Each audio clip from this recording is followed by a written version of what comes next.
Also, I know for League right now, people in the community are having the Hextech chest civil war, where devs just released their monthly update video, where they came out and said that Hextech chests are never coming back, and they like removed all pages, all references to Hextech chests, all links, all articles, because people have been like protesting on every single like Twitter comment and Reddit threads about them taking away Hextech chests. Now, some people are coping. They're saying, you know, like, but it's very few amount of people. But some people are, in fact, coping. They're mostly data people, which is why I dislike data people. You can show them the most obvious shit, like, right in their face, and they'll be like, well, but is there enough data to support this evidence?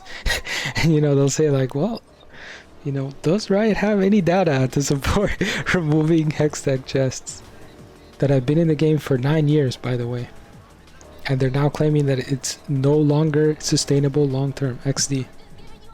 The reality is this has been a domino effect trend for the last 2 years or so, ever since they came out with that gacha, with the first gacha skin. It was, I don't know if it was Jin or what champion it was, but it was a $200 skin that you could only get by buying these special loot boxes, and you had a small chance on every loot box to get it. And the average amount of money that you had to spend was around 200 USD. And then after that they came out with the faker skin, and then which was $500, and then after that one they came out with a couple other $200 skins. And now when I load up my League client, you know, the first thing I see, like when I log into League, I see like 3 different slideshow animation pages of these gacha promotion things with 1 million icons and 1 million animations. And in order to like get to the screens I want to get, like the simple screens, I have to like click through these, because the default starting screen are these gacha screens. If I go to my Hextech tab, I think it's the loot tab, the first thing I see is like the loot of the month or whatever for the newest $200 skin. It's like that meme where you have Mark Williams saying, "What happened to the game I love?"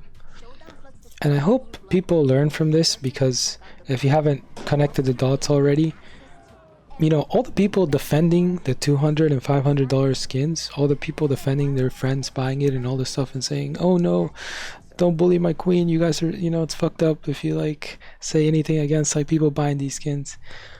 It's because of these people that defended the $200 skins that the game has now become a gacha game deluxe, and why they nerfed heavily the in-game currency, the blue essence, how much you earn from leveling. Why they nerfed the pass as well. You have like the monthly event pass, which by the way, every single pass is the same shit, by the way. Like, nothing, it was never really like an event pass. It's just like, I guess, like a monthly pass, but there is no event, you know. But they even nerfed the rewards from that event. They've also like increased how much RP costs. And now for the final straw, where people are like actually finally started somewhat speaking up, is now that they removed Hextech chests. But this all originates from the same thing. It's because people think too much about the individual rather than the collective impact. So people will say, you know, let my queen enjoy this $205 skin, you know, how does it hurt you? How does it impact you personally? This is how it impacts us personally, bro.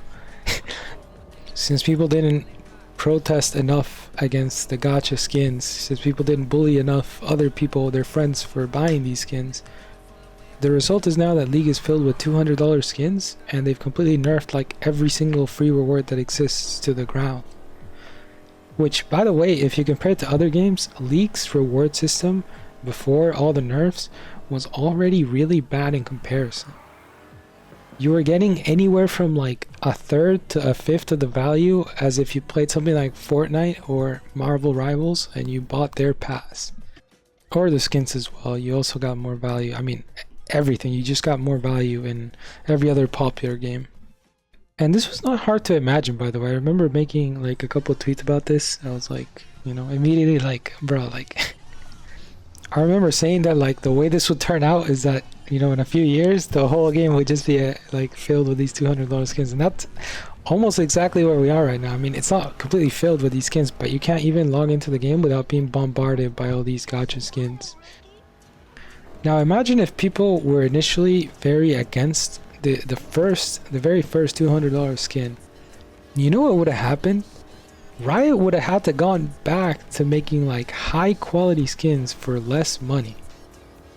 And at the end of the day, like, the game doesn't exist without a player base. So it's really the players that can dictate everything that can happen with the game.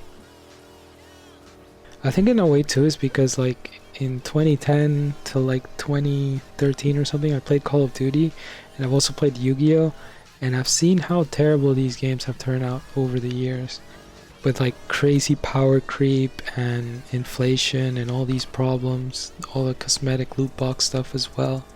All the never-ending releases that are just there to make money and have no regard for keeping the game in a good state or making the game better.